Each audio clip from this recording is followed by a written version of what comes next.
every NASCAR fan, there are moments on track that are permanently etched in our memories.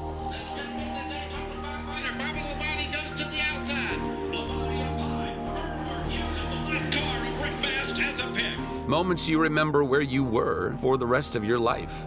20 years of trying, 20 years of frustration. Dale Earnhardt will come to the caution flag to win the Daytona 500. Moments that you can't wait to relive over and over again.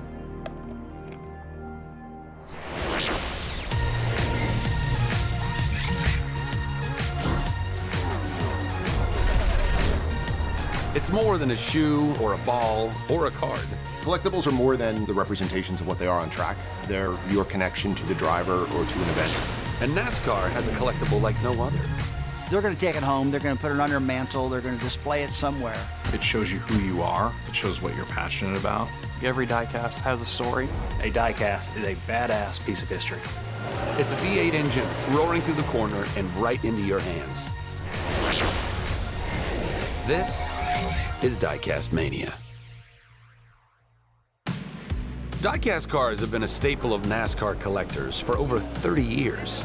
I like the weird stuff. I like the stuff that you don't see very often. All my cars are blue on the wall. I have a collection, a few hundred cars. About 428 cars, at least hundreds, probably close to 1,200. Approximately 50. Over 100. 30 or 40. 30-some. Whoa, hold on. We'll catch up with you guys later. Let's go back to the beginning. No, not the beginning of the film. The beginning of die-casts in NASCAR. My name's Fred Wagels, and I brought the die-cast collectible market to NASCAR.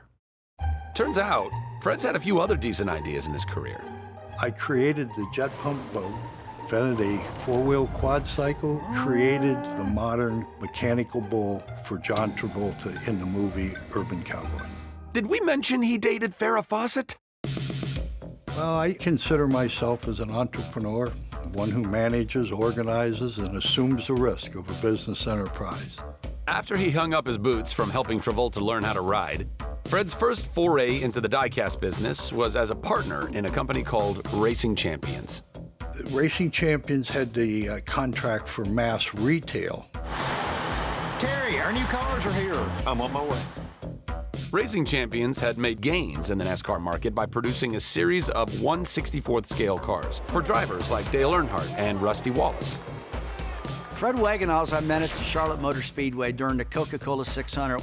So he shows up to me with this little bitty die-cast car. I remember looking at it, and I'm going, I think it's a dumb idea. I don't think it's ever going to work. And I said, can you come back later? I'm working on my car now, and I'm busy. Probably not one of Rusty's best first impressions, but can you blame him? I mean, the guy was in the middle of his 1989 championship run. And I said, I think I can make you a lot of money. Apologies for the foreshadowing, but yeah, Fred uses this line a lot. In 1990, everything in NASCAR merchandise changed with the release of the Tony Scott film Days of Thunder, starring Tom Cruise. I brokered the deal with Exxon to bring Days of Thunder die-cast to the premium promotional business. Came up with an idea that you came in, fill up with gas, and you got the car for 99 cents. NASCAR had been running for a long time and certainly had a fandom. When Days of Thunder and Tom Cruise came out and did that movie, it was widely distributed and awareness grew. It just brought worldwide attention to the sport of NASCAR. The cars blew off the market. The collectors ran in. A week later, they were selling for $8, $9 a piece.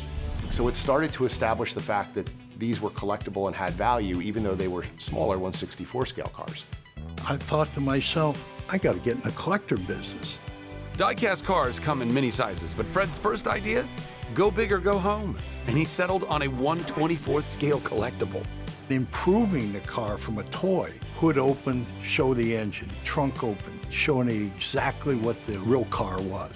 I believed we could build a more quality car and make it a true collectible.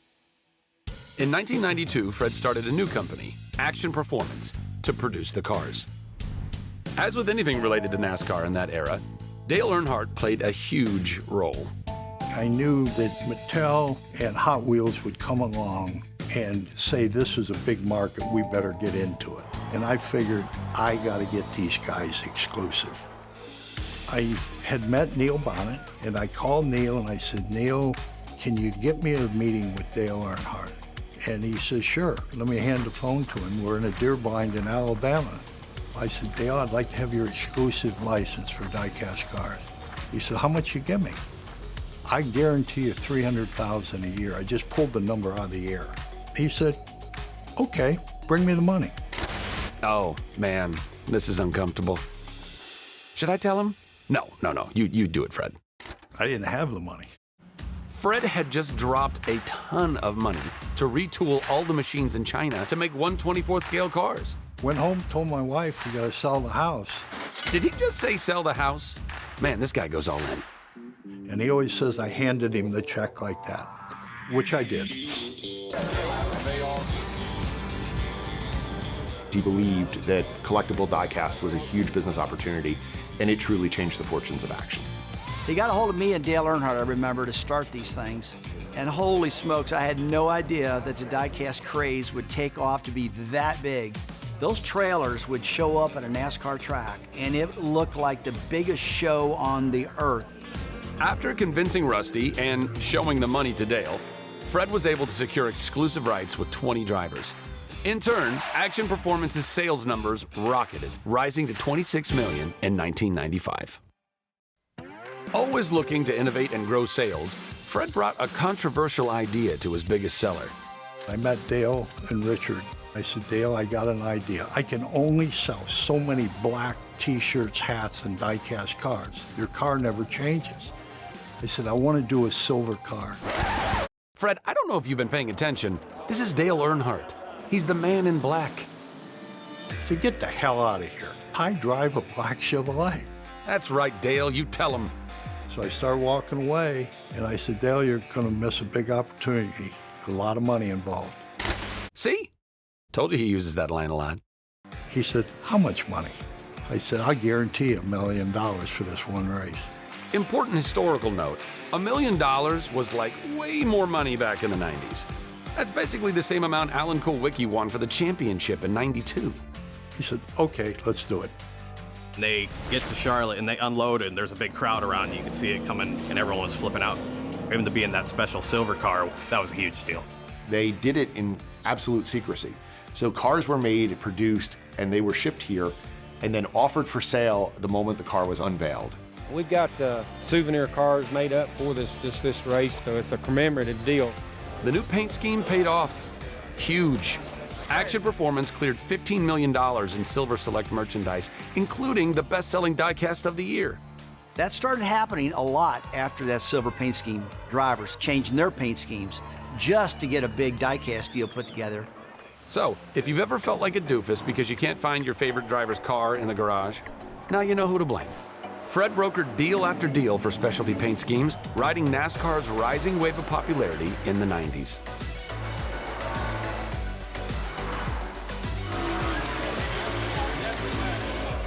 The fans would see these unveilings and they couldn't wait for the collectible to come out. Rusty Wallace die-cast cars with Priscilla Presley. We unveiled that on the steps of Caesar's Palace. It was a huge deal, lights, camera, action. It made a lot of people happy, and I signed a ton of them. I'm still signing Elvis cars to this day. But how do you continue to innovate in the die-cast space? Fred still had a couple ideas up his sleeve, even turning destruction into dollar signs.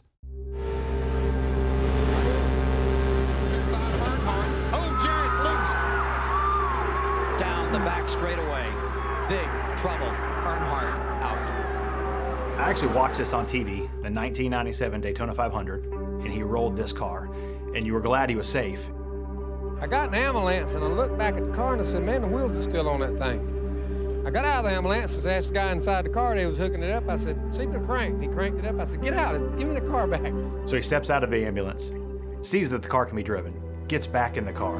What a pile of grit. Earnhardt is in the car. He's barking instructions to the crew. NASCAR apparently has declared he must have a spoiler, so they're going to now try to get the back deck on the car. There's nothing mechanical holding it on. They're going to have to tape it on. He finishes the race. Several laps down, but he finishes the race. And for the first time ever, Action makes a car like this and takes this tool and actually damages the tool, which is a lot of money. The spoiler's bent down, the rear quarter is hanging off the car, there's chunks missing out of the front. A die-cast mold back when I was doing it, just the body was $250,000 for a 24 scale. It was an expensive risk. It would have been a bigger risk if it wasn't Earnhardt. With the 1/24th scale die-cast car, Action Performance laid the groundwork for how merchandise could connect brands, drivers, and fans. When I finally decided to get out of the business, I sold it to NASCAR for $245 million and thought it would be in great hands. Today, Lionel, a company made famous for die-cast trains, holds the exclusive license for NASCAR die-casts. Let's go see how they continue the collectible legacy in the sport. Lionel is known for creating memories that last a lifetime. And so when you take it and talk about racing and the collectible side for the race cars, there are many times where fans want to get a certain car because they were in the stands, or they were at the track, or they somehow met that driver that day. Oh my God. And they want to get the car that they saw run on track to commemorate that experience. Just like a year ago, he's gonna get him though. He's gonna get him. Brings back so much memories of your childhood or the races you watch. Man, I want that memory. I want that special car. I want that color. You connect to cars, you connect to certain races, and even memories that are kind of adjacent to those. Every die-cast has its own story, whether where you were with your family or you're watching the race. These moments that you remember from your childhood, you start just wanting to get some kind of way to commemorate it. We really want to be as accurate and authentic as possible. That authenticity is on full display in the details added for race-winning cars. Oh, I'm all about the race wins. To me, seeing the driver win in the race, if it's a really good race damage win like that one, I love it. We have the art already done for the base paint scheme. Now we get to add a lot of cool stuff to it. Dirt, grime, confetti.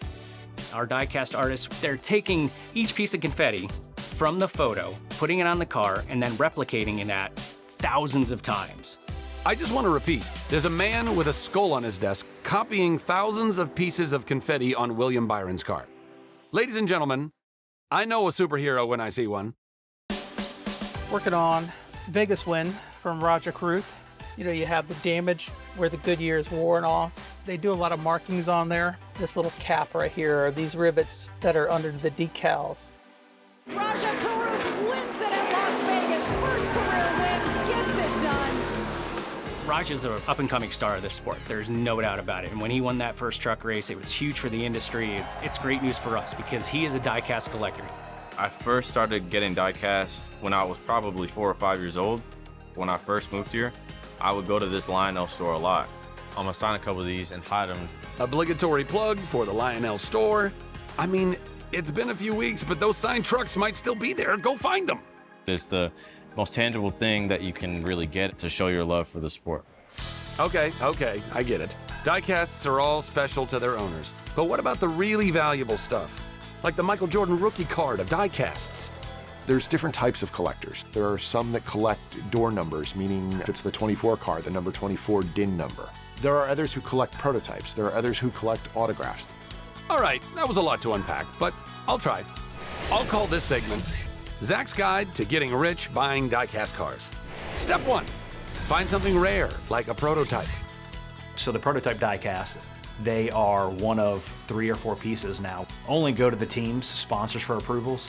So the prototype could actually be a different shade of color. A sponsor could be taken off before production. Of course, I mean, prototypes they skyrocket in value. You hear people say, oh, I've got this, I got this. If they have a prototype in their collection, I guarantee that's gonna be the first thing you hear about. All right, step 2, get it signed. We've heard drivers say, when they see somebody who has a car, they know they're a passionate fan, they know they've invested their hard-earned money in a collectible. If they put a die-cast for me, I know they've spent some money and they really care, and this is something special to them. Kozlowski and his Checkered Flag Foundation did a thing where you get your name on his car for active duty service members. I have my name on the back of his car right here, and now I'm trying to meet him to get him to sign the car to complete the full circle. There you go. I heard your story, man. Thanks. See you, everybody. Thanks for coming. Enjoy your die-cast. Awesome. Love it. There's an intrinsic value to collecting. Was it a special moment? Was it something that you're passionate about? There's a very personal connection with collecting. There is a monetary side to that, but there certainly is sort of a passion-based side. For all the ways that collectors show their style, communities all over the country have cropped up to show off their die-casts in unique ways. Personally, I dig the treadmill races. I'm putting $100 on the 5-car. Oh, come on, Terry. I would say my stop motions. He's got me on stop motions. I got sure. him on that. Yeah. I was starting to get a little bit too old to just race them around and have my own races. Stop motion, you can kind of bring them to life after a lot of pictures and a lot of time, but you'd have an end result that you could be happy about. It's clear that die-cast collecting can mean so much to so many different kinds of people. So I think representation is a really big deal, and for it to be present in my die-cast is special, because I think about kids like me in DC or New York or wherever. It tells them that there's a space for them in this sport where otherwise they wouldn't be able to think so necessarily because of just not seeing anybody that looks like them. Die-cast collecting is so personal. Everybody can tell a different story for why they got into it. Well, Daniel Suarez, and it's really special. I'm Mexican, so the dreams come through, you know. We always think that this sport is not for Hispanic people. Now it has a proof that we can do it. Anybody can do it. You know, we can all argue about, you know, I like Kyle Larson, you might like Chase Elliott, another person might like Martin Truex Jr. But we still love to buy our t-shirts, to buy our die-cast cars, and to cheer on our driver. When I come here, it's like I'm reliving my childhood. It's like I'm walking back down the toy aisle at Walmart. Just think how cool it would be to go back in time and tell myself at 6 years old that there'd be kids out there playing with my die-casts. So there's a lot of different reasons that people get into this. Ultimately, it's because they're passionate about the sport. That may take form in a prized possession sitting on a shelf, or in some ways, maybe we all just want to be back on the floor again, racing for the win.